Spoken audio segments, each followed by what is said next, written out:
Disadvantages of phrase structure grammar. So a phrase structure grammar is essentially a grammar of segmentation, as we have seen that how we can segment the parts of the sentence, and categorization. We can know that this is noun phrase, verb phrase, or etc. It is a taxonomic model that it gives us the layer of the sentence, a grammar of list, an inventory of elements, and class of sequences of elements. Very strong in giving structural description of the language. So it can tell us that which are these constituents that are used in a sentence.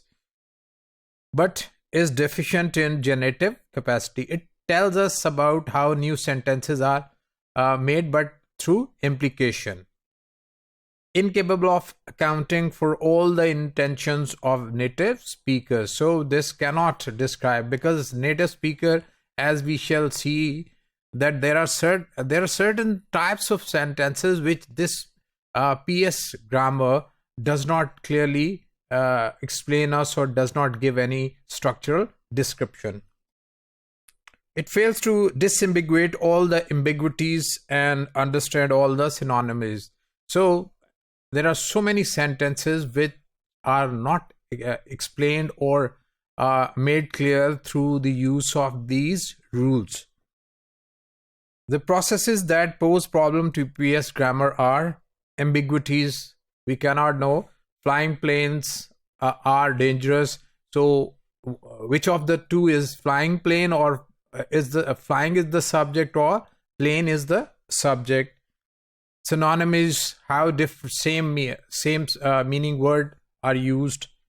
Permutation, how sentences are cut and separated from from their related constituents. Discontinuous constituent, for example, in interrogative we take the helping verb and bring it in the beginning, or for example such a sentence, he talk of course about. So about relates to talk. So how we deal with it. Remote relationship, as I just said. So concord phenomena, the agreement phenomena, how does a noun agrees with the verb, or other things agrees with, like determiners, pronouns, etc.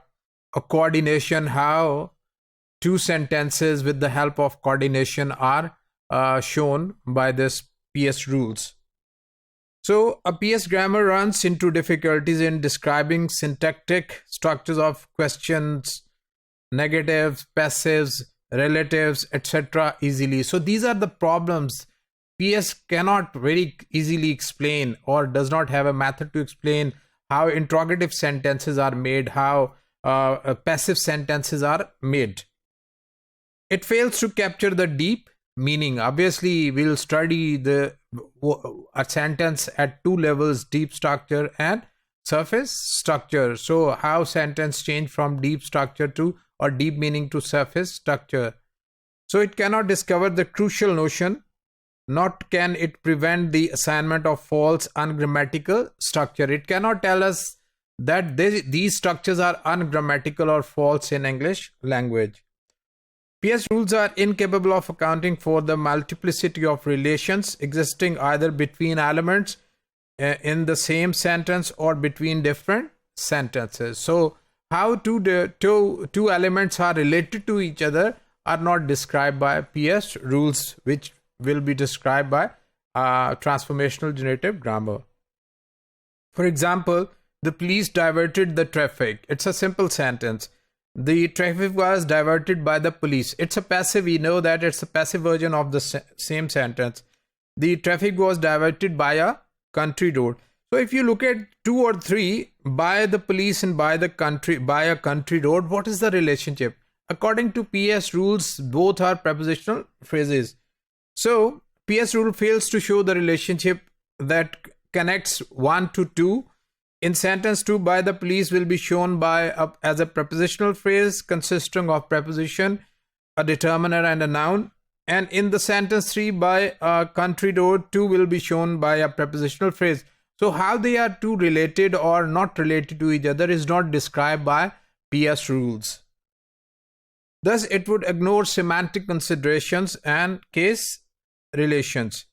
PS grammar does not have the precision, simplicity, elegance, power, insight, and competence of the TG grammar, because TG grammar is one that help us know all these problems that we've been talking about: permutation, synonymy, and other permutation, etc., and ambiguity, etc.